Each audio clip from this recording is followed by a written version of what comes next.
இன்றைக்கு வாழ்கிற நம்முடைய சமுதாயத்துல ஒரு பெரிய இருள் தேசத்தை மூடி இருக்கிறது. இப்ப இருளுக்குள்ளாக தான் நாமளும் வாழ்ந்து கொண்டிருக்கிறோம். இருள் ஒரு பெரிய காரியத்தை தேசம் மூடி இருக்கிறதுனால நம்ம குடும்பத்திலும் நம்ம பிள்ளைகளையும் கணவரையும் நம்ம பிசினஸையும் தாக்கக்கூடியதா இருக்கிற வருமான காரியங்களா இருந்தாலும் சரி, இந்த காரியத்துக்காக அதிகமா நீங்க ஜெபிக்க கூடியதாய் மாறணும். ஏதோ வீடு கட்டும் போதோ திருமண வயது வந்த போதோ அதுக்காக மாத்திரம் நீங்க ஜெபிக்கிறவளாய் இருக்க கூடாது. ஏன்னா நீங்க ஜெபிக்கும் பொழுது யாரை கிரியை செய்ய வைக்கிறீங்க? கர்த்தரை கிரியை செய்ய வைக்கிறீங்க. நீங்க ஜெபத்தை முடக்கும் பொழுது கர்த்தரை முடக்குறீங்க. இப்படி வாழ்கிறனா கர்த்தர் தெய்வம் போது கர்த்தர் தான்பா தெய்வம், தேசத்துல கர்த்தர் மாத்துவார்பா இத சொல்லிரும்.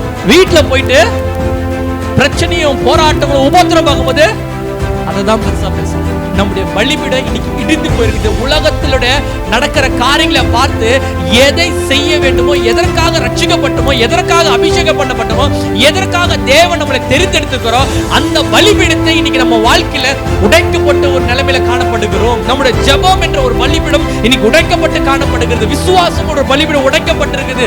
இன்னைக்கு எதற்காக தேவன் நம்மளை முன்குறித்து இருக்கிறோம், அந்த காரியம் எல்லாம் இந்த உலகத்துடைய இருள் ஆதிக்கிறதுனால நம்முடைய வாழ்க்கை இன்னைக்கு சிதைந்து போய் குடும்பத்தை பார்த்து குடும்பத்துக்காக நம்ம வாழ்க்கையை ஓட்டி கொண்டிருக்கிறோம். இந்த கடைசி காலத்தில் நீங்க ஜெபிக்க ஆரம்பித்தாதான் உங்க குடும்பம் காப்பாற்றப்படும் என்று ஒரு எச்சரிப்பாக நான் சொல்லுகிறேன். ஏசாயா எழுதின புஸ்தகம் 60ஆம் அதிகாரம் 20வது வசனம் வாசிங்க. உன் சூரியன் இனி அஸ்தமிப்பதும் இல்லை, உன் சந்திரன் இனி மறைவதும் இல்லை, கர்த்தரே உனக்கு நித்திய வெளிச்சமாய் இருப்பார், உன் துக்க நாட்கள் முடிந்து போகும். இந்த மாதம் என்ன வாக்குத்தத்தம் தர வேண்டும் என்று நான் தேவ சமூகத்தில் ஜெபித்த போது ஆண்டவர், உன் சூரியன் இனி அஸ்தமிப்பதும் இல்லை, உன் சந்திரன் இனி மறைவதும் இல்லை, கர்த்தரே உனக்கு நித்திய வெளிச்சமாய் இருப்பார். ஏன்னா இன்றைக்கு வாழ்கிற நம்முடைய சமுதாயத்துல ஒரு பெரிய இருள் தேசத்தை மூடி இருக்கிறது. இப்ப இருளுக்குள்ளாக தான் நாமளும் வாழ்ந்து கொண்டிருக்கிறோம். எங்கேயோ ஒரு இடத்துல ஒரு வியாதி வருகிறதுனா அந்த வியாதியை நம்ம கதையை போல நம்ம கேட்டிருப்போம். ஆனா இன்னைக்கு அந்த வியாதியும் அந்த போராட்டமும் நம்முடைய காலத்தில் நம்முடைய கண்களுக்கு நேராக நடக்கிற ஒரு சம்பவமா இருக்கிறது. அது வியாதியா இருக்கட்டும், பண பிரச்சனையா இருக்கட்டும், போராட்டங்களா இருக்கட்டும், அல்லது வெளியில நடக்காத பிரச்சனை கூட ஒரு சில நேரத்துல நம்முடைய குடும்பத்துல கூட நடந்து விடுகிறதா இருக்கிறது. ஒருவேளை இன்னும் சொல்ல போனா ஒரு குழந்தை இல்லாத காரியமா இருக்கட்டும், திருமண காரியங்களா இருக்கட்டும், எதுவா இருந்தாலும் நம்முடைய குடும்பத்தையும் அது கொஞ்சம் தொட்டுதான் பார்க்கறதுக்கு இருக்கட்டும், அல்லது பாவமான வாழ்க்கையா இருக்கட்டும், காரியமா இருந்தாலும் ஒரு தேசத்தை இருள் மூடும் போது அந்த காரியம் நம்முடைய குடும்பத்தையும் கொஞ்சம் டச் பண்ணதா இருக்குது. அதுதான் நான் எப்பொழுதும் பேசுவேன். எப்படி எகிப்து தேசத்துல ஒரு பெரிய ஒரு சங்கார தூதர் போகும்பொழுது மோசைக்கு ஆண்டவர் கட்டளையிட்டார், நீ என்ன செய்யணும், இந்த நிலைக்கால் வாசலில இயேசுவின் அந்த ஆட்டுக்குட்டி ரத்தத்தை நீ தெளிக்கும் போது சங்கார தூதன் போகும்போது உன் குடும்பத்தை அணுகாது சொல்லினால எல்லாரும் நித்திய கட்டளையா இருக்குது. ஏன்னா நான் நேரம் கடந்து போனால நான் துரிதமா சொல்லிட்டு மாதிரி நான் கடந்து போகிறேன். அப்ப அந்த நித்திய கட்டளையை நியமிக்க கடந்து சொன்னது போல எல்லா இஸ்ரவேல் இருந்த கோத்திரத்துல இருந்த எல்லா குடும்பத்திலும் என்ன செஞ்சாங்க, அந்த நிலைக்கால் வாசலை இயேசுவின் ரத்தத்தை தெளிச்சாங்க. பார்வோட எல்லா குடும்பத்திலும் தலைச்சென்களும் மரணம் நேரிடுதா இருந்தது. இன்னைக்கு நம்ம குடும்பத்தை கூட எப்பொழுதுமே நீங்க புரிந்து கொள்ளுங்க, உங்களுக்காக எனக்காக இயேசு கிறிஸ்து ரத்தம் சிந்திருக்கிறார். எப்பொழுதுமே நம்ம குடும்பத்தை ரத்தத்தினால நீங்க என்ன செய்யணும், மூட வேண்டும். உங்களுடைய குடும்பத்தையோ, உங்க கணவரையோ, பிள்ளையோ, உங்களுடைய உடைமைகளையோ, வாகனமாய் இருக்கட்டும், அது எதுவா இருந்தாலும் உங்க குடும்பத்தை நீங்க எப்பொழுதுமே ரத்தத்தால மூடணும். ஏதோ பேய் வரும்பொழுதோ அல்லது வியாதி வரும்போது மாத்திரம் இயேசுவின் ரத்தத்தை தேடக்கூடாது. எப்பொழுதும் இயேசுவின் ரத்தத்தினால மூடி பழகி கொள்ளுங்கள். ஏன்னா இன்னைக்கு ஒரு இருள் தேசத்துல இருக்கிறதுனால நம்ம குடும்பத்தை கர்த்தர் பாதுகாக்கணும். உங்க பிள்ளையோ, உங்க கணவரையோ, உங்க குடும்பத்தையோ இயேசுவின் ரத்தத்தினால மூடப்படும். முடிஞ்சா உங்க வீட்டுக்குள்ள பிரேயர் ஆயில வாங்கிட்டு போயிட்டு டெய்லி வாங்கினாலே. ஏன்னா உங்க குடும்பத்துல அறியாதபடி ஏதோ ஒரு சிலமான அசுத்த கிரியைகள் இருக்கும். உங்களை நீங்க யோசிப்பீங்க பத்தில, உங்க பேச்சா இருக்கட்டும், உங்களால ஜெபிக்க முடியாத காரியமா இருக்கோ, வேதத்தை வாசிக்கிற காரியமா இருக்கோ, அல்லது வேற ஏதாவது என்ன சொல்றதுன்னா சரியான தூக்கம் வராம இருக்கோ, அல்லது குழப்பமா இருக்கும். இந்த மாதிரி காரியங்கள்லாம் இது என்னப்பா மருத்துவ இடத்துல போனா உங்களுக்கு மனவியாதி, குடும்பத்தை குறித்து யோசிக்கிற. ஆனா இதுக்கு பின்பதாக ஒரு சில வல்லமைகள். ஒருவேளை குடும்பத்துல சண்டை வந்தனா கூட நீங்க இந்த பிரேயரால தெளிச்சு பாருங்க. பாருங்க, இது ஏதோ ஒரு கடமைக்குன்னு செய்யத்தால இயேசுவின் ரத்தத்துக்கு ஒரு அடையாளமாக தான் உங்க குடும்பத்துல தெளிக்கிறீங்க. அது எந்த விதமான கிரியைகளா இருந்தாலும் குடும்பத்தை விட்டு விலகும். ஏன்னா இன்னைக்கு குடும்பத்துக்குள்ளேயும் ஒரு விதமான இருள்கள், ஜெபிக்க விடாதபடி, சமாதானம் இருக்க விடாதபடி. இன்னைக்கு ஜெபிக்க போனாலும் அவங்களுக்கு என்ன வந்துடும், ஜெபிக்க முடியாதபடி மற்ற எல்லாத்தையும் யோசிப்பாங்க. ஆனா என்ன பண்ணுவாங்க, தூக்கம் வந்துடும். அதனால நீங்க அதிகமா உங்க குடும்பத்துல முடிஞ்சா கொஞ்சம் எண்ணெயில சாப்பாட்டுல ஊத்தி கூட கொடுத்துருங்க. ஏதாவது அசுத்த கிரியைகள் இருந்தாலும் அவங்களுக்குள்ள என்ன ஆயிடும், ஒரு விடுதலை உண்டாகும். இரண்டாவது காரியம் நான் சொல்ல விரும்புகிறேன். இன்னைக்கு நான் பேச வந்தது, இருள் ஒரு பெரிய காரியத்தை தேசம் மூடி இருக்கிறதுனால நம்ம குடும்பத்திலும் நம்ம பிள்ளைகளையும் கணவரையும் நம்ம பிசினஸையும் தாக்கக்கூடியதா இருக்கிற வருமான காரியங்களா இருந்தாலும் சரி, இந்த காரியத்துக்காக அதிகமா நீங்க ஜெபிக்க கூடியலாய் மாறணும். ஏதோ வீடு கட்டும் போதோ திருமண வயது வந்த போதோ அதுக்காக மாத்திரம் நீங்கள் ஜெபிக்கிறவளாய் இருக்கக்கூடாது. இப்பொழுதுல இருந்தே எல்லாவற்றுக்காக நீங்க என்ன பண்ணணும், ஜெபிக்க ஆரம்பிக்கணும். பிள்ளை பாவம் செய்யும் போது மாத்திரம் என் பிள்ளை பாவம் சரி ஜெபிக்க கூடாது. ஒருவேளை உங்க பிள்ளைகள் இன்னைக்கு ஒருவேளை சிறு பிள்ளைகளா இருந்தா அந்த பிள்ளைகளுடைய வாழ்க்கைக்காக நீங்க ஜெபிக்க ஆரம்பிங்க. ஒருவேளை திருமண வயது இருக்குன்னா திருமணத்தை ஆண்டவரே நல்ல ஒரு துணையை மாத்திரம் கட்டளைன்னு சொல்ல, ஆண்டவரே அவனுக்கு ஏற்ற துணை வரணும், அவங்களுக்குள்ள பிரிவினை வரக்கூடாது, அடுத்தது அவங்களுக்குன்னு ஒரு சந்ததி வரணும், அந்த சந்ததியை கர்த்தர் பாதுகாக்கணும், அந்த சந்ததி இந்த உலகத்துடைய காரியத்தில் மாட்டிக்கொள்ளக்கூடாது, ஒவ்வொரு அந்த சந்ததி இந்த தேசத்துக்கும் சமுதாயத்துக்கும் ஆசிரமா இருக்கணும் என்று நீங்கள் ஜெபிக்க வேண்டும். அல்லது எந்த வியாதியோ இப்படிப்பட்ட காரியங்களும் அணுகக்கூடாது என்றதுக்காக இப்போது இந்த கடைசி காலத்தில் நீங்க ஜெபிக்க ஆரம்பித்தாதான் உங்க குடும்பம் காப்பாற்றப்படும் என்று ஒரு எச்சரிப்பாக நான் சொல்லுகிறேன். எந்த காரியம் பிசினஸா இருந்தாலும் பிசினஸ்க்காக நீங்க ஜெபிக்க ஆரம்பிங்க. அல்லது ஒரு தொழிலை வைக்கிறீங்களா, அந்த தொழிலுக்காக குறைந்து நீங்க ஜெபிக்க ஆரம்பிங்க. ஒன்றும் நடக்காத மாதிரி தான் தெரியும், ஜெபிக்க ஆரம்பிங்க. அல்லது உங்க வாழ்க்கையில ஒருவேளை குடும்பம் நல்லா இருக்குது, கணவன் மணி எல்லாம் நல்லா இருக்கிறோம் அப்படின்னாலும் பாதுகாப்புக்காக ஜெபிக்க ஆரம்பிங்க. ஏன்னா நீங்கள் ஒவ்வொரு காரியத்துக்காக ஜெபிக்க ஆரம்பிக்கும் போது அதுல கர்த்தரை கிரியை செய்ய இடம் கொடுக்குறீங்க. நீங்க உங்க வேலையை முடக்கி ஒரு காரியத்துக்காக ஜெபிக்கும் போது கர்த்தரை கிரியை செய்ய வைக்கிறீங்க. ஆனா அந்த கர்த்தரை கிரியை செய்ய வைக்காம நீங்க ஜெபிக்காம ஒரு காரியத்தை முயற்சி எடுக்கும் போது உங்க சொந்த முயற்சியில செய்யறீங்க. நான் இன்னைக்கு ஜெபிச்ச என் பிள்ளைக்காக, அதுவும் ஒரு சொந்த முயற்சி தான். கர்த்தர் என் பிள்ளையை குறித்து என்ன வைத்திருக்காருன்னு அறிந்து நீங்க ஜெபித்தீங்கன்னா அது கர்த்தரை செயல்பட வைக்கிறீங்க. ஏன்னா இது ஊழியத்தின் பால் நான் கற்றுக்கொண்டேன். இன்னைக்கு நிறைய குடும்பங்கள் ஊழியம் போனாலும் கர்த்தர் சொல்வார் நான் என்ன, ஏன்னா நானும் பார்த்து எத்தனையோ குடும்பத்துக்கு போய் ஜெபிப்பேன், ஒரு மாற்றம் வராது. ஆனா கர்த்தர் ஒரு சில காரியத்தை உணர்த்துவார். இந்த குடும்பத்துக்காக நீ ஜெபிக்கும் போது, அந்த குடும்பத்துக்காக நான் விசேஷமா ஜெபிக்கும் போது கர்த்தர் விடுதலை பண்ணுவார். அப்ப நான் போய் எத்தனை நாள் போய் ஜெபிச்சாலும் ஒரு விடுதலையோ கிடைக்காது. எல்லாம் இங்க இருக்கிற ஒவ்வொரு வீட்டுக்கு நான் மாசந்தோறும் வந்த சிஸ்டர் உங்களை பார்த்துட்டு போலான்னு வந்தேன், அது பிரயோஜனம் கிடையாது. ஆனா ஒரு உணர்த்தப்பட்டு அந்த குடும்பத்துக்காக ஜெபிக்கணும். இன்னைக்கு போறேன், ஈவினிங் போறேன், ஆண்டவரே அந்த குடும்பத்துக்கு கர்த்தர் உணர்த்தும் போது குடும்பத்துக்காக நான் போறேன்பா, நீ என்ன சொல்லுங்க, அந்த குடும்பத்துல இந்த பிரச்சனை எல்லாம் இருக்குது, மகன் இப்படி இருக்கிறான், குடும்பத்துல இப்படி இருக்குது, சூழ்நிலை இப்படி இருக்குது, பிள்ளை இப்படி இருக்குது, அதுக்காக கர்த்தர் உணர்த்தும் போது ஒரு விடுதலை உண்டாகும். அதை நான் கற்றுக்கொண்ட ஒரு பாடமா இருக்கு. அப்போ எல்லாத்துக்குமே பின்பதாக ஒரு ஜெபம் இருக்குது. ஹல்லேலூயா. ஏன்னா நீங்க ஜெபிக்கும் பொழுது யாரை கிரியை செய்ய வைக்கிறீங்க, கர்த்தரை கிரியை செய்ய வைக்கிறீங்க. நீங்க ஜெபத்தை முடக்கும் பொழுது கர்த்தரை முடக்குறீங்க. ஏன்னா காணிக்க விஷயத்துல சரி, காணிக்க வேணும், அந்த சிஸ்டர் வீட்டில் போய் ஜெபிக்கலாம், எங்க ஊழியத்துக்காக கொடுக்குறேன்னு சொல்லிக்கிறேன், அது தேவையில்லை. கர்த்தரே கொடுக்கும்படியாக நம்ம முழங்கால்களை முடுக்கும் போது கர்த்தர் யாரை கொண்டாலும், நான் எத்தனையோ ஊழியத்தில் குடும்பம் எல்லாரும் கூப்பிடுவாங்க, நான் வந்து ஜெபம் பண்ணிட்டு போறதுன்னு சொல்லிட்டு, நான் அப்படி ஜெபம் பண்ணாலும் ஒரு பெரிய தொகை வராது. ஒரு மாசம் முழுக்க 30 நாள் விசிட்டிங் போயிருக்கிறேன். ஏன் நான் விசிட்டிங் அதிகமா வர்றது இல்லைன்னா போனாலும் ஒன்றும் கிடைக்காது. ஆனா நான் ஜெபித்துட்டு கர்த்தர் உணர்த்துற ஒரு வீடு மாச கடைசியில போனாலும் கர்த்தர் அவங்களை கொண்டு ஏதோ ஒரு காரியத்தை என்னோட தேவைகளை சந்திக்கிற. எதுக்கு நான் இதை சொல்ல வரேன்னா, உங்க வாழ்க்கையில ஜெபிங்கன்ற ஒரு வீடு இப்ப நீங்க கட்ட ஆரம்பிக்கலாம், வீட்டுக்காக ஜெபிக்க ஆரம்பிக்கும். ஒரு சின்ன ஜெபம் தான். நான் ஆரம்பத்தில் எனக்கு ஜெபிக்க கற்றுக்கொண்ட எதுக்குன்னா, போலீஸ்கார்கிட்ட மாட்டக்கூடாது, டிடிஆர் கிட்ட மாட்டக்கூடாது, ஸ்கூல்ல சேர் அடிக்கக்கூடாது, இதுக்கு தான் என்னோட ஜெபமா ஆரம்பிச்சேன். ஏன்னா எனக்கு பிரச்சனை இதுதான். ஸ்கூல் பேரண்ட்ஸ் கூட்ட வச்சிருவாங்க, போ நீ ஒழுங்கா இல்லை போய் இது. இந்த எங்கள் வீட்டில் பேரண்ட்ஸ் சொன்னால் அது ஒரு பெரிய ஒரு இதுவாக இருக்கும். அல்லது சப்ஜெக்டில் ஃபெயில் ஆகிட்டுனா அவ்வளோதான், பெரிய முடிஞ்சு போச்சு, டியூஷன் சாரு காலி, அல்லது அங்கே ஸ்கூல் சாரு காலி. எங்கள் அப்பா அவர் என்ன பண்ணுற டார்ச்சர் அவங்களே ஐயோ இதுக்கப்புறம் உங்கள் அப்பாவும் வேணாம் உங்கள் அம்மாவா அவ்வளோ அளவுக்கு பண்ணிடுவார். அவங்களே எப்பா இப்படி பண்ண தெரிஞ்சு உங்கள் அப்பாவை நான் கூட்டினே சொல்லிக்க மாட்டேன்ப்பா, உண்மையாக சொல்கிறேன். அவங்க எதிர்க்க என்ன அடிக்கிற அடியில் அவங்களே கதி கலங்கிட்டு, எப்பா இங்கே அடிக்காதீங்க, எங்கள் வீட்டுக்கு எங்கன்னா கூட்டு நீங்கள் அடிக்கிறது எனக்கு பயமாக இருக்குதுன்றவாங்க. அப்போது இதெல்லாம் பார்த்து இதுக்காகவே நான் ஜெபிப்பேன். வெளியில் நடக்கிற விஷயங்கள் வீட்டுக்கு தெரியக்கூடாது, எப்படியாவது காப்பாத்திருங்கப்பா. அப்படிதான் ஜெபிக்காத. ஆண்டவரே நான் போறேன், பஸ்ல இருந்து எங்க கீழே விழுந்துடக்கூடாது, பசங்க கூட ஏதாவது தப்பு பண்ணி பிரச்சனை வந்துடக்கூடாது, இதுக்காக ஜெபிக்கும் போது கர்த்தர் எனக்குள்ள ஒரு மாற்றத்தை கொடுக்க ஆரம்பிச்சார். ஹல்லேலூயா. அப்போ அதை கற்றுக்கொண்டதுன்னா இந்த வீட்டில் அதுக்கப்புறம் இங்கே ஒரு குட்டி ஒரு ஓலைக்கொட்டா இருந்துச்சு, அதில் தான் அதுக்கு நான் என்ன பண்ணேன், எழுதி வைத்து. எனக்கு ஒரு ஊழியக்காரர் சொன்னார், எழுதி வைத்து ஜெபம் பண்ணு. ஏன்னா நீ நல்லா ஞாபகம் இருக்கும் போது ஜெபிப்ப, அப்புறம் மறந்துடும். அதனால நீ என்ன செய்ய, எழுதி வைத்து ஜெபின்னு சொல்ல ஆரம்பிச்சேன். அதுல இருந்து நான் என்ன பண்ண ஆரம்பிச்சேன்னா, அப்போ ஒரு பெரிய 3000 ரூபாய்ன்றது ஒரு பெரிய எனக்கு காசா இருந்தேன். நான் 2021 அப்போ படிச்சிருந்தேன். அப்போ அந்த ஓலைக்கோட்டை மாத்திரம் ஒரு 3000 ரூபாய், அந்த டியூப்லைட் ஃபேன்லாம் ஒரு 5000 ரூபாய். அப்போ எழுதி வைத்து, ஆண்டவர் ஒரு டியூப்லைட் வேணும், வெள்ளை அடிக்கணும், சுண்ணாம்பு வாங்கி வெள்ளை அடிக்கணும் ஆண்டவர்.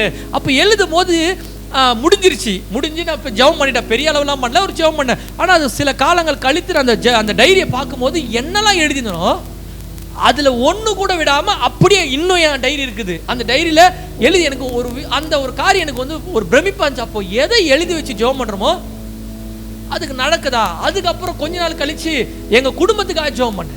எதெல்லாம் இப்போ எங்கள் குடும்பத்தோட சில காரியம் நடக்கும்போது இது இப்படி நடக்கக்கூடாது, இப்படி ஆகிடணும், அப்படி ஆகணும். எங்கள் அப்பா சொல்லாரு, நீ கண்டிப்பாக என்ன ஏதோ ஒரு ஸ்டேஷனில் தான் கூட்டு நீ நிற்க வைப்பேன்னு. அவருக்கு எப்போ பார்த்தாலும் எல்லாத்தையும் பண்ணிட்டேன், கடைசியாக இதை தான் பண்ணாமல் இருக்கிற, இதை தான் நீ பண்ணுவேன். அப்போ அதை எங்கள் அப்பா சொல்லியிருக்கிற, இது சத்தியமான வாழ்க்கையில் நடக்கவே கூடாது ஆண்டவர். அவர் சொல்ற, நான் சொன்னது எல்லாமே நடந்துச்சு, இதுதான் அவர் சொன்ன வார்த்தையில் நடக்காது, இயேசுவின் நாமத்தில் ஒப்பு கொடுக்குறேன். அவர் சொன்ன வார்த்தையில் நடக்காதுன்னா இது எழுதி வச்சிட்டேன். அப்புறம் என்ன பண்ணேன், எங்கள் ஸ்கூலில் நான் +2 எடுக்கும் போது இந்த சப்ஜெக்ட் உனக்கு குரூப்பை மாற்றிடுனாங்க, நீ கண்டிப்பாக +2 தேரவே மாட்டேன், நீலாம் காலேஜெலாம் போகிறது வாய்ப்பே கிடையாதுன்னாரு. மறுபடியும் ஆண்டவரே நல்ல காலேஜ் போகணும். அதுக்கப்புறம் நீ காலேஜ் போய் படித்தாலும் எங்கே படிக்கிற, உனக்கு வேலையே கிடையாது ஆண்டவரே, இந்த மனுஷனுக்காச்சும் எப்படியா நல்ல கம்பெனி, நல்ல ஒரு போஸ்டிங்கில் நல்ல ஒரு சம்பளத்தில் வேலை எழுதி வைப்பேன். எல்லாத்தையும் எதெல்லாம் நெகட்டிவாக சொல்கிறாலோ அதெல்லாம் பாசிட்டிவாக எழுதி வைக்க ஆரம்பித்தேன். உங்கள் குடும்பத்துக்காக நீங்கள் கோபத்தில் சொல்லுகிற காரியங்களும் இது எல்லாத்தையுமே சத்துருவான நன்கு அறிந்திருப்பான். அப்போ நீங்கள் என்ன செய்யுங்க, இந்த மாதிரி நிறைய விஷயங்களை ப்ராக்டிஸ் பண்ணதுனால எனக்கு ஒரு அலாதி நம்பிக்கை, எழுதி வைத்து ஜெபம் பண்ண. அதனால நான் என்ன பண்ண ஆரம்பிச்சிட்டேன், எல்லாத்தையும் ஜெப குறிப்பை போடு. இப்போ சமீபத்தில் கொரோனாக்கு அப்புறம் தான் ஜெப குறிப்பில் நான் கொடுக்குறது கொஞ்சம் மறுபடியும் போனேன். ஏன்னா டைப் பண்ணி பண்ணணும், இந்த கொரோனாலேருந்து கொஞ்சம் எல்லாமே ஸ்டாப் பண்ணி வச்சிருக்கிறேன். ஏன்னா எதெல்லாம் எழுதி வைத்து ஜெபிக்கிறனோ அது எல்லாம் உண்மையா. இப்போ எழுதி ஏதோ மந்திரம் புக்கில் எழுதுற மாதிரி அதுக்காகலாம் நான் சொல்லலை. விசுவாசத்தோடு உண்மையாக கர்த்தர் இதில் கிரியை செய்வார் என்று ஜெபத்தில் நீங்கள் எழுதி வைத்து உண்மை எத்தனை லட்சம் இருந்தாலும் சரி எல்லாமே நான் எழுதி வைப்பேன். ஆண்டவரை ஜல்லி இத்தனை 1000 ரூபாய் தேவை, ஏன் இப்போ கொட்டேஷன் போட்டு ஜெப குறிப்பு கொடுக்குன்னா 32,000 சொல்லி எனக்கு தேவை என்ற கர்த்தர் தருவார். எத்தனை பேர் இத்தனை தேவையாண்டார். அதனால அவ்வளோ எனக்கு ஒரு கர்த்தர் இந்த எழுதி வைத்து ஜெபிப்பதில் மிக மிக அதிகமாக இருக்கும். அப்போ இன்னைக்கு ஏன் ஜெபத்தில் கூட நான் கருத்தாக சொல்லி ஜெபிக்கிறேன்னா, நம்ம ஜெபிக்கிற ஜெபத்தை கர்த்தர் இந்திய தேசத்துக்காக நம்ம ஜெபித்துருவோம், கர்த்தர் கண்டிப்பாக செய்வார். ஹல்லேலூயா. இனி ஒரு நாட்களில் கூட அந்த ஜெப குறிப்பை நம்ம எதெல்லாம் தேசத்துக்காக ஜெபிக்க போகிறோமோ அதெல்லாம் எழுதி வைத்து நம்ம பார்க்கணும். நம்ம இன்னைக்கெல்லாம் எதுக்கு ஜெபித்திருக்கோம் அதெல்லாம் கண்கூடாக ஆண்டவர், ஒருவேளை நம்ம வயதுகள் கடக்கலாம், ஆண்டுகள் உருவடலாம், ஆனால் நம்ம ஜெபம் தைரியமா சொல்ல, நாங்க ஜெபித்தோம், கர்த்தர் கிரியை செய்திருக்கிறார், புறஜாதி மக்கள் மத்திக்காக நான் ஜெபித்தோம். அப்ப இப்படிப்பட்ட ஒரு விசுவாசமுள்ள ஜெபம் உங்களுக்குள்ள எழும்பாகணும். எத்தனை பேர் சொல்றது புரியுது? ஹல்லேலூயா, ஹல்லேலூயா. இன்னைக்கு நம்முடைய வாழ்க்கையில என்ன, நான் இந்த இருள் சூழப்பட்டனால நம்முடைய வாழ்க்கை முழுவதுமே என்ன ஆயிடுதுன்னா இந்த இருளுக்குள்ளாகவே போகுது. வசனத்தை வாசிங்க. நான் சொல்ல வந்தது நேரம் கடந்து போயிடுச்சு. வசனத்தை வாசிங்க. 1 ராஜாக்கள் புஸ்தகம் 18ஆம் அதிகாரம் 21 வாசிங்க.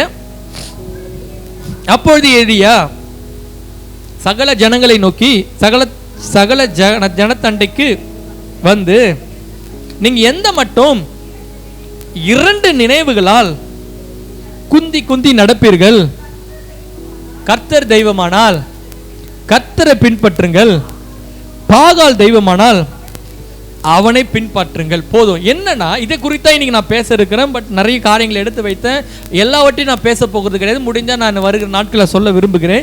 2 நினைவுகளால் குந்தி நடக்கிற அனுபவங்கள் நமக்கு ஆசீர்வாதத்தை கொண்டு வராது. இன்னைக்கு இரவு ஜெபத்துக்கு வந்து இவ்வளோ காரியங்களுக்காக நம்ம ஜெபித்து இருக்கிறோம், இவ்வளோ காரியங்கள் கர்த்தர் நம்மோடு பேசியிருக்கிறார். மறுபடியும் போய் இன்னொரு நினைவோடு நம்ம வாழ்வது கூடாது என்பதுதான் கர்த்தர் இன்னைக்கு நமக்கு ஒரு எச்சரிப்பின் செய்தியாக கொடுக்கிறார். ஹல்லேலூயா. இன்னைக்கு நம்ம எப்படி வாழ்கிறோம்னா, கர்த்தர் தெய்வம் போது கர்த்தர் தான்பா தெய்வம், தேசத்துல கர்த்தர் மாத்துவார்ப்பா, இதை சொல்லிடுறோம். வீட்டில் போயிட்டு பிரச்சனையும் போராட்டங்களும் உபத்திரம் பார்க்கும்போது அதை தான் பெருசா பேசுறோம். எத்தனை பேர் நான் சொல்றது புரியுது? பிரச்சனைகள் இருக்கதான் செய்யும், இல்லாமலாம் இருக்காது, போராட்டம் இருக்க செய்யும். ஆனா நம்ம அது எப்படி பார்க்கணும்னா, பிரச்சனையை பார்த்து இங்க எலியா என்பது ஒரு மனிதன் என்ன செய்தான் துரிதமா வாசிக்கும்படி கேட்டுக்கொள்கிறேன். 12வது பாகால் இடத்துல எத்தனை பேரு, எலியா இடத்துல எத்தனை பேரு, வசனத்தை வாசிக்கும்படி கேட்டுக்கொள்கிறேன். 1 ராஜாக்கள் 18ஆம் அதிகாரம் 22ஆம் வசனத்தை வாசிக்கும்படி கேட்டுக்கொள்கிறேன். அப்பொழுது எலியா ஜனங்களை நோக்கி, நான் ஒருவன், போதும் நான் ஸ்டோரியா சொல்லிடுறேன், இதுல நீங்க வீட்டுல போய் வாசிங்க. என்னன்னா பாகால் தீர்க்கதரிசிகள் 450 பேரு, எலியாவோட இருக்கிற மாத்திரம் நான் ஒருவன் மாத்திரமே. ஏன்னா எழுப்பதுக்குள்ள நடத்துகிற ஒரு மனிதன் மாத்திரம் தான், அவனுக்குள்ள எத்தனை ஜனக்கூட்டங்கள் இருந்தாலும் எத்தனை காரியம் இருந்தாலும் அது அந்த மனிதனை அசைக்க முடியாது. ஏன்னா அவனுக்குள்ள இருக்கிற கர்த்தருடைய வார்த்தை, கர்த்தருடைய அபிஷேகம் அவனை கொழுந்து விட்டு எரிச்சையும். ஹல்லேலூயா.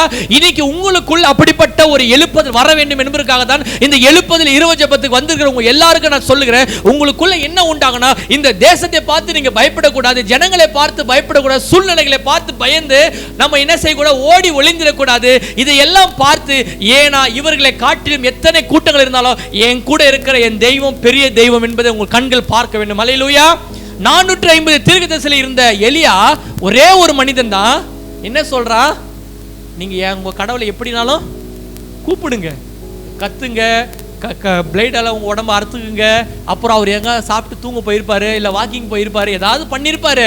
கொஞ்சம் கூப்பிட்டீங்கன்னா அவர் என்ன பண்ண, இன்னும் சத்தமா கூப்பிடுங்க. காலையில இருந்து அந்தி பலி செலுத்த வர வரலாம் அவங்க என்ன பண்ண, மாலை வரலாம் அவங்க என்ன பண்றாங்களா, கூப்பிடுறாங்க, கத்துறாங்க, உடம்பெல்லாம் கீறி கொள்ளுகிறாங்க, ஒரு சத்தமும் பிறகுல. கடைசியாக எலியாவிடத்தில் நேரம் வரும்போது எலியா புறப்பட்டு வந்து உடைந்த பலிபீடத்தை செப்பனிடுகிறான். ஹல்லேலூயா. இது நம்ம வாழ்க்கையில செய்ய வேண்டிய இன்னொரு பிரதான ஒரு கடமையா இருக்கும்.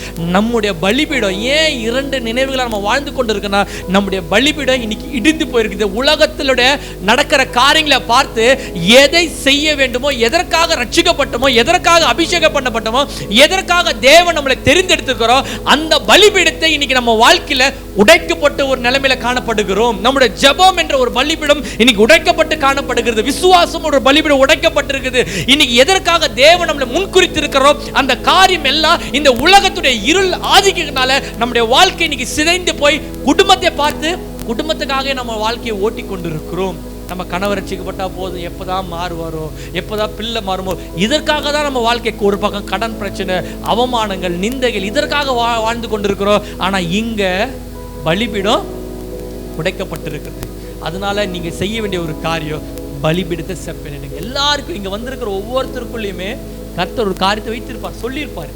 ஆரம்பத்தில் என்ன பண்ணிருப்பாரு, சகோதரிமாருக்கு நிறைய பேருக்கு உங்களுக்கு தேவன் ஒரு திட்டத்தை வைத்திருப்பார். அந்த பலிபீடம் தகர்க்கப்பட்டிருக்கிறது. மறுபடியும் அந்த பலிபீடத்தை நீங்க தான் செப்பனிடணும். நீங்க தான் பக்கத்துல கை கொடு சொல்ல, உங்க பலிபீடத்தை நீங்க தான் கட்டணும். உடைக்கப்பட்ட சொல்லுங்க, உங்க உடைக்கப்பட்ட பலிபீடத்தை நீங்க தான் செப்பனிடணும். ஹல்லேலூயா. இதை பண்ணலனா கடைசி வரலும் நம்ம வாழ்க்கை எப்படி இருக்குன்னா, இப்படியே தான் போய் கல்லறைக்கு போயிடும். இது வேணாம். நம்ம வாழ்க்கை என்பது அனலாய் கர்த்தருக்காக வைராக்கியம் நிற்க. கர்த்தர் சாவல் மாதிரி நின்று பாருங்க, கர்த்தர் எல்லாவற்றையும் செய்வார். ஜெபிங்க.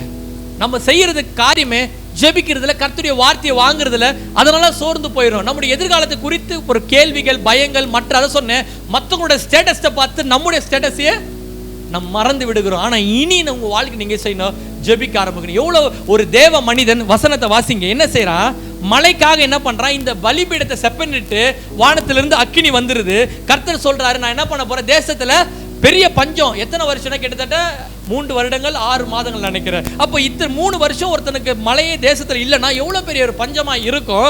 ஆனா ஆண்டவர் சொல்றாரு, நான் தேசத்துல கட்டளையிட போகிறேன். இப்போ அக்கினி வந்துச்சு, பலிபீடம் செப்பனிடப்பட்டுச்சு. ஆனாலும் தேசத்துல மழை பெய்யுறதுக்கு எலியா என்ன செய்த, வசனத்தை வாசிக்கும்படி கேட்டுக்கொள்கிறேன். 1 ராஜாக்கள் 18ஆம் அதிகாரம் 41.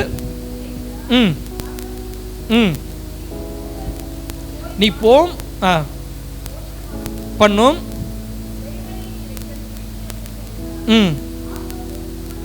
பண்ண போனான் எலியா.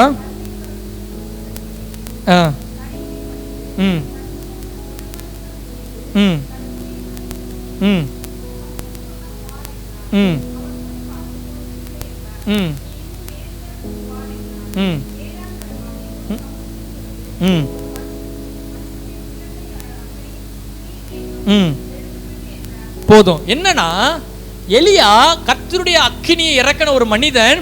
ஆனா தேசத்துல மழை பெய்ய வேண்டும் என்பதற்காக கர்த்தர் எலியாவுக்கு ஜெபிக்கும்படியாக ஒரு பாடத்தை கற்றுக் கொடுத்திருக்கார். அதான் எலியா நம்மை போல பாடுள்ள மனுஷனா இருந்தோம், மழை பெய்யாதபடி கருத்தாய் ஜெபம் பண்ணினா மீண்டும் மழை பெய்வதற்காக கருத்தா ஜெபம் பண்ணினான்னு போடப்பட்டிருக்குது. இப்போ நீங்க என்ன கருத்துனா, என்னென்னலாம் கர்த்தர் செய்ய வேண்டுமோ அதை மாத்திரம் தான் கரெக்டாக ஜெபிக்கணும். ஹல்லேலூயா. எப்பவும் போய் எனக்கு தெரியாத ஆண்டவரே, என் கதை உங்களுக்கு தெரியாதா, என் பிள்ளை பண்ணுற விஷயம் தெரியாதா, இதெல்லாம் அவருக்கும் தெரியும். தெரியாமலாம் இல்லை. நம்ம என்னத்துக்காக ஜெபிக்கிறோம், நம்ம பிள்ளை என்ன செய்யணும் ஆண்டவருக்கு நல்லா தெரியும். நம்ம பிள்ளை எப்படி ஆக வேண்டும். உங்களை காட்டிலும் ஆண்டவருக்கு உங்கள் பிள்ளையை குறித்து அதிக அக்கறை உள்ள இருக்கு. ஆண்டவர் எதிர்பார்க்குறேன்னா, உன் பிள்ளைக்காக நீ அழுவுறதை காட்டிலும் உன் பிள்ளைக்காக நீ ஜெபிக்க ஆரம்பி. நான் உன் பிள்ளையை மாத்துறேன். ஹல்லேலூயா. உன் கணவருக்காக நீ ஜெபிக்க ஆரம்பி. நீ உங்க கணவரோட போராட்டத்தை காட்டில ஜெபிக்க ஆரம்பி. இன்னைக்கு யோசிச்சு பாருங்க, இந்த பெருங்குளத்தூரை மாத்தணும், தமிழ்நாடை மாத்தனா எத்தனை பேர் நம்மள போய் மாற்ற முடியும்? இல்லை யாரை தான் மாற்ற முடிஞ்சுது, ஒருத்தரையும் மாற்ற முடியல. நான் ஜெபிக்க ஆரம்பி. நான் என்ன செய்வேன்? எனக்கு அதான் கற்றுக் கொடுத்தார் ஆண்டவரே. இந்த புறஜாதி மக்கள் மத்தியில் ஒரு எழுப்புறம் என்ன பண்ணோம்? இரவு ஜெபத்தை ஆரம்பி. அன்றைக்கு ஆரம்பிக்கப்பட்ட இரவு ஜெபம் இன்றைக்கு வரலும் போராடி ஒவ்வொரு மாதம் ஆள் வராங்களோ வரலையோ, எத்தனை பேர் வந்தாங்களோ வரலையோ, ஒரு நாளும் தடைபடாதபடி எத்தனையோ சூழ்நிலைகள் வந்தது. உண்மையா கடினமான சூழ்நிலைகளை இந்த இரவு ஜெபத்தை நான் வந்து நடத்திருக்கிறேன். இன்னும் சமீப நாட்கள்ல கடினமான சூழ்நிலை நான் வந்து இந்த இரவு ஜெபத்தை நடத்தும்படியாக இருந்துச்சா, நிறுத்தி போயிருக்கலாம். ஆனாலும் கர்த்தர் அதன் மத்தியிலையும் இந்த இரவு ஜெபத்தை நடத்துறேன்னா, ஜனங்கள் வராங்களையோ மாற்றம் நடக்குது இல்லையோ, கர்த்தர் சொன்ன வார்த்தைக்காக ஜெபித்து கொண்டிருக்கு. ஹல்லேலூயா. ஏன்னா ஒரே ஒரு நோக்கம், புறஜாதி மக்கள் மத்தியில் மாற்றம் வரணும். 3 காரியங்களை சொல்லி நான் முடிக்கிறேன். என்னன்னா, ஒன்று என்ன செய்யணும்? என்ன சொல்லிடுறேன்? ஜெபிக்க ஆரம்பிக்கணும். என்ன பண்ணணும்? முதல்ல ஜெபிக்க ஆரம்பிக்கணும். நம்முடைய வாழ்க்கையில் காணப்படுகிற இந்த 2 நினைவுகளாக இருந்து முதலாவது நம்ம என்ன பண்ணணும்? மாறணும். 2வது உடைக்கப்பட்ட பலிபீடங்கள்லேருந்து செப்பனிடணும். 3வது கருத்தா ஜெபிக்கணும். எப்படி ஜெபிக்கணும்?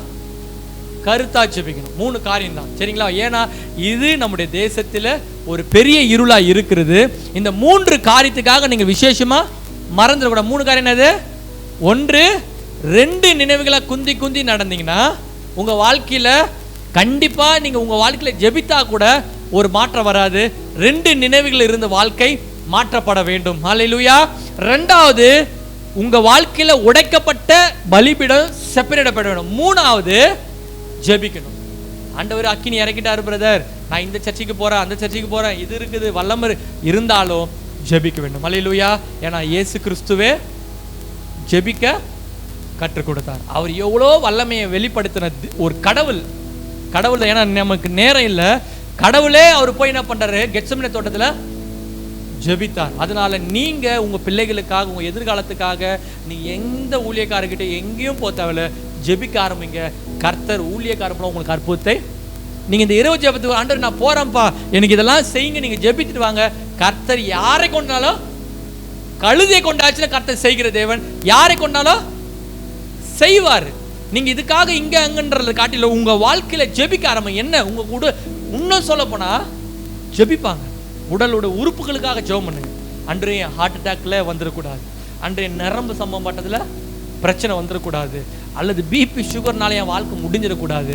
அப்புறம் இந்த மாதிரி ஒவ்வொரு உறுப்புகள் எழுதி வைத்து உங்களுக்குன்னு ஒரு பர்சனல் டைரி போட்டுங்க, எழுதி வைத்து ஜெபம் பண்ணுங்க. கர்த்தர் உங்க வாழ்க்கையில ஒரு பெரிய காரியம். எத்தனை பேர் நான் சொன்னது விளங்கணும் மாத்திரம்? ஹல்லேலூயா, ஹல்லேலூயா, ஹல்லேலூயா. இது எழுப்புதலின் நேரமல்லோ, இது நம்முடைய காலமல்லோ, இது எழுப்புதலின் நேரமல்லோ, இது நம்முடைய காலமல்லோ. எக்காலமுதே பிடிப்போ, ஆரவார துணியோடு கானானுக்குள் நுழைவோ. எக்காலமுதே எரிகோவை பிடிப்போ, ஆரவார துணியோடு கானானுக்குள் நுழைவோ. எல்லாரும் கண்களை மூடி, ஆண்டவரே அப்பா, இன்னைக்கு தேசத்துல ஒரு பெரிய இருள் இருக்கிறதப்பா. நான் வெளிச்சத்துல இருந்தாதான் என் வாழ்க்கை பிரகாசிக்கப்பா. நான் வெளிச்சத்துல இருந்தாதான் என் குடும்பம் பிரகாசிக்கப்பா. இன்னைக்கு தேசம் குடும்பம் சுற்றி ஒரு பெரிய இருள் இருக்கிறதப்பா. ஜனங்களையும் பூமியும் மூடி இருக்கிறதப்பா. ஆனா அதன் மத்தியில இருளில் இருக்கிறன்னா எனக்கு வெளிச்சோன்னு ஒண்ணு இயேசுதான்ப்பா. வெளிச்சோன்னு அது இயேசு மாத்திரம்தான்ப்பா. அந்த வெளிச்சத்தின் இடத்துல நாங்க வந்திருக்கிறோம். ஆனா இன்னைக்கு என் வாழ்க்கையில ஆவிக்குரிய இருள் காணப்படுகிறதப்பா. ஆவிக்குரிய ரீதியாக ஒரு இருள் காணப்படுகிறது. இதை சத்துருவானவன் அதிகமா பயன்படுத்தி கொள்ளுகிறான் ஆண்டவரே, அதிகமா பயன்படுத்தி கொண்டு குடும்பத்துல தகப்பனே. இதை வைத்து என் ஆவிக்குரிய வாழ்க்கையில என்னை எழும்ப விடாதபடி இருளிலே எங்களை வைத்து இருக்கிறப்பா. இன்னைக்கு எங்க மனக்கண்களையும் எங்களையும் கர்த்தர் நீ திறந்திருக்கிறேன் நான் விசுவாசிக்கிறேன். 2 நினைவுகளா குந்தி குந்தி வாழ்கிற வாழ்க்கை விட்டு இவங்க வெளியே வருவதாக இயேசுவின் நாமத்தினால. ஆண்டவரே, கணவரை பார்த்து 2 நினைவுகள் வாழ்ந்த வாழ்க்கை போதும், பிள்ளைகளை பார்த்து வாழ்ந்தது போதும், சபையை பார்த்து, விசுவாசிகளை பார்த்து, மனிதர்களை பார்த்து, இவங்க இப்படி, உலகம் இப்படி, அரசியல் தலைவர்கள் இப்படி, இதை பார்த்து வாழ்ந்த நினைவுகள் போதும் தகப்பனே. எலியா கர்த்தரை பார்த்தான் தகப்பனே. அதே போல இவர்கள் இந்த கடைசி நாட்கள் இருக்கிறத பஞ்சமான உலகத்துல, கொள்ள நோய் இருக்கிற காலத்துல உம்மை பார்க்கட்டும் ஆண்டவரே, உம்மை பார்க்கட்டும். 2 நினைவுகள் இருந்து என்னை விடுதலையாக்குங்க. அடுத்தது உடைக்கப்பட்ட பலிபீடம். என் வாழ்க்கையில எனக்கே தெரியுதாப்பா, ஏதோ ஒரு பலிபீடம் உடைந்து இருக்கிறது. அதை நான் காம்ப்ரமைஸ் ஆயிருக்கிறேன்ப்பா, உலகத்தோடு இசைந்து போகிறப்பா, சர்ச்சுக்கு போற ஆண்டவனை எல்லாம் செய்யறேன், ஆனா என் பலிபீடம் செப்பனிடப்படலை. இன்னைக்கு ஆவியானவர் உங்களோடு பேசியிருக்கிறா. உங்களுடைய பலிபீடத்தை நீங்க செப்பனிட்டா கர்த்தருடைய அக்கினி உங்க குடும்பத்தை தொடும். யாரெல்லாம் விக்கிரகத்தை கர்த்தரை வணங்காம இருக்கிறாங்களோ கர்த்தர் தெய்வம் என்று உங்க குடும்பத்தார் சொல்லும்படியாக கர்த்தர். 3வது உங்க ஆசீர்வாதம் நீங்க ஜெபிக்கிற ஜெபத்துல இருக்கிறது. எலியா மழை பெய்யறதுக்கு ஜெபம் பண்ண, கர்த்தர் நினைச்சிருந்தா மழையை அனுப்பியிருக்கலாம். ஆனா வானத்திலிருந்து அக்கினி இறக்கின எலியா மழைக்காக ஜெபம் பண்ணா. நீங்க உங்க வாழ்க்கையில கர்த்தர் அற்புதம் செய்திருக்கலாம், மறுபடியும் செய்வார் என்று நினைக்கிறதுக்கு அந்த காரியத்தை விட்டு மனம் திரும்பி எல்லாத்துக்காக நான் ஜெபிக்க ஒப்பு கொடுக்கிறேன். தேசத்துக்காக ஜெபிப்பேன், குடும்பத்துக்காக ஜெபிப்பேன், பகுதிக்காக ஜெபிப்பேன், என் சுகத்துக்காக ஜெபிப்பேன், எதிர்காலத்துக்காக ஜெபிப்பேன், இன்னும் வரும் போற காரியங்களுக்காக நான் ஜெபிப்பேன் தகப்பனே. என்னை ஜெபிக்க ஒப்பு கொடுக்குற மாத்திரம் ஆண்டவர் எல்லாரையும் ஆசீர்வதிக்கிற, வந்த ஒவ்வொருத்தரையும் மனதில் வாழ்த்தி ஆசீர்வதிக்கிற. இவ்வளோ நேரம் கால தாமதமானாலும் கர்த்தரை இருக்க ஜெபிக்க கர்த்தர் கிருபை கொடுத்திருக்கிறீர் ஆண்டவரே. இப்போது அவங்க புறப்பட்டு போக இருக்கிறாங்க, சமாதானத்தோடு போக உதவி செய்யுங்க, பாதுகாப்பு உதவி செய்யுங்க. இந்த ஜெப ஆவியும் இந்த சத்தியங்களும் எங்கள் மனக்கண்களை தெளிவாக்கும், எங்கள் கண்களை கர்த்தர் தெளிவாக்கின கிருபைக்காக நன்றி. எங்களோடு இணைந்து ஊழியம் செய்த அருமை பாஸ்டருக்காகவும் துணைவாருக்காக குடும்பத்தை நீ ஆசீர்வதிக்கும்படியே நாங்கள் ஜெபிக்கிறோம். தூரத்திலிருந்து வந்த ஒவ்வொரு குடும்பத்தையும் ஆசீர்வதிக்கிறேன். என்ன சூழ்நிலை வந்திருந்தாலும் கர்த்தர் உங்களோட வாழ்க்கையில் ஒரு விடுதலை உண்டாகட்டும். வேலை இல்லாத பிள்ளைங்களை வேலையை தருவீராக ஆண்டவர். படிக்கிற பிள்ளைகள் படிப்பு ஞானத்தை தாருங்க. பிஸ்னஸ் செய்கிற பிள்ளைகள் பிஸ்னஸ் ஆசீர்வதிப்பீராக. திருமண தடைகள் மாறட்டும், வீடு கட்டுகிற காரியங்கள் வீடு கட்டப்படட்டும். வியாதியோடு வருவாரானா அந்த வியாதியிலிருந்து பரிபூர்ண விடுதலை கொடுங்க. குடும்பத்துக்குள்ள சமாதானம் மாறுங்க. வீடு கட்டுற காரியத்தில் பணத்தை சந்திங்க. கடன் பிரச்சனை அடையும்படியே நாங்கள் ஜெபிக்கிறோம். மனதார வாழ்த்தி ஆசீர்வதி நாங்கள் ஜெபிக்கிறோம். இயேசுவின் மூலம் கேட்கிறோம் எங்கள் ஜீவ நல்ல பிதாவே. கடைசி ஜெபத்தை நம்ம பாஸ்டர் ஜெபித்து ஆசீர்வதித்து கூறுவாராக. எங்களை அதிகமான நல்ல தகப்பன விசேஷமாக நாங்கள் ஒப்பு கொடுத்து நாங்கள் ஜெபிக்கிறோம். தொடர்ந்து ஆண்டு நாம் மகிமைப்படட்டும். உமக்காக கேட்டபடியாக ஜெப வாழ்க்கையில் வரவுள்ளரும் ஆண்டவரே, ஆவிக்கிற வாழ்க்கையில் ஒரு செப்பனிடப்பட்ட எங்கள் பலிபிடமாக எங்களை நிற்கும்படியாக தெய்வம் தகப்பன் கிருபையை தருவீராக தகப்பன. தொடர்ந்து கருத்தாய் ஜெபிக்கிற ஆவிடுகளாய் மாற பண்ணுங்க.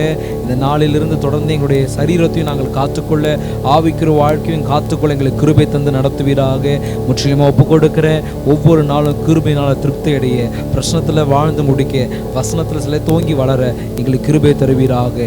முற்றிலுமாக தரு எங்கள் ஜீவன் நல்ல தகப்பனே. ஆமேன், ஆமேன், ஆமேன். என் ஆத்மாவை கர்த்தரை ஸ்தோத்திரி, என் முழுவதுமே பரிசுத்த நாமத்தை ஸ்தோத்திரி. என் ஆத்மாவை கர்த்தரை ஸ்தோத்திரி, கர்த்தர் செய்த சகல உபகாரங்களை மறவாதே. ஆமேன், ஆமேன், ஆமேன். அன்பும் பரிசுத்தாவுடைய அன்னின் ஐக்கியமும் இது வந்த ஒவ்வொருத்தரோடும் பொழுது வராத குடும்பத்தோடும் இன்றும் மீண்டும் சதா காலம் கூட இருப்பதாக. ஆமென்.